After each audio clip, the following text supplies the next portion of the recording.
guys? It's your boy Tommy Lowe coming to another radio broadcast. And today we're going to be reading The Party at the Gatsby, Scene 2. Where is he from, and what does he do? Now you started on the subject. Well, he told me once he was an Oxford man. However, I don't believe him. Why not? I don't know. I just don't think he went there. Something in her tone reminded me of the other girl. I think he killed a man. Anyhow, he gives large parties. I like large parties. They are so intimate. At a small party isn't any privacy. There. Ladies and gentlemen, at the request of Mr. Gatsby, we are going to play for you Mr. Vladimir Tolstoy's latest work, which attracted so much attention at Carnegie Hall last May. If you read the papers, you know there was a big sensation. Some sensation. This piece is known as Vladimir Tolstoy's Jazz History of the World. I beg your pardon, Mrs. Baker. I beg your pardon. But Mr. Gatsby would like to speak to you alone. With me? Yes, madam. Back after this brief message. Kids, did you hear? What? Movies at the Blackbod Theater are only a nickel. And if you join our premium club, you get a Coke with every movie purchase. Yay! So come on down to the Blackbod Theater every Thursday night from 8 to 7. And it was almost 2. For some time, confused and intricate sounds had issued from the long, many-windowed room which overhung the terrace, eluding Jordan's undergraduate, who was now engaged in a conversation with 2 chorus girls, and who implored me to join him.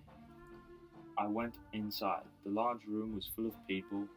One of the girls in yellow was playing the piano. Beside her stood a tall, red-haired young lady from a famous chorus engaged in song.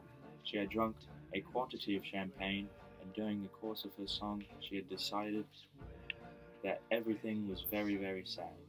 She was not only singing, she was weeping too. Whenever there was a pause in the song, she filled it with gasping, broken sobs, and then took up the lyric again in a quivering soprano. The tears coursed down her cheek, not freely, however, for when they came into contact with her heavily beaded eyelashes, they assumed an inky color and presumed the rest of their way in a slow, black river. A humorous suggestion was made that she sang the note on her face, whereupon she threw up her hands, sank into the chair, and went off into a deep, vivid sleep. Back after this brief message. Or come home from a long day of work, need a break, grab yourself a nice cold Coca-Cola. It's magically delicious.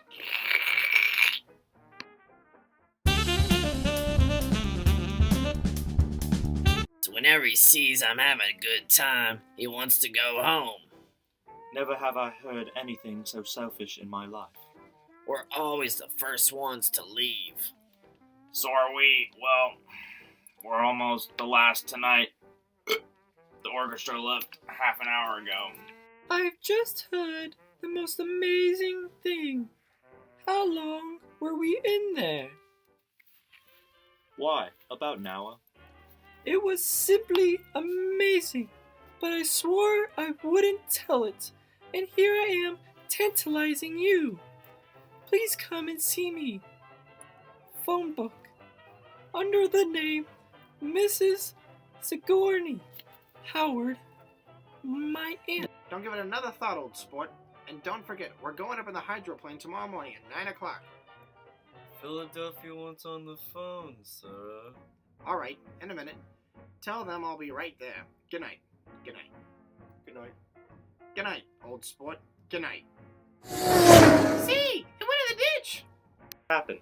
I know nothing whatever about mechanics! But how did it happen? Did you run into the wall? Don't ask me. I know very little about driving. Next to nothing! It happened, and that's all I know. Well, if you're a poor driver, you oughtn't to try driving at night. But I wasn't even trying. Do you want to commit suicide? You're lucky it was just a wheel, a bad driver, and not even trying. I wasn't driving. There's another man in the car. What's the matter? Did we run out of gas? Look, it came off. At first, I didn't notice we stopped. Wonder if tell me where the gas line station. Back out. Put her in reverse. But the wheel's off. No harm in trying.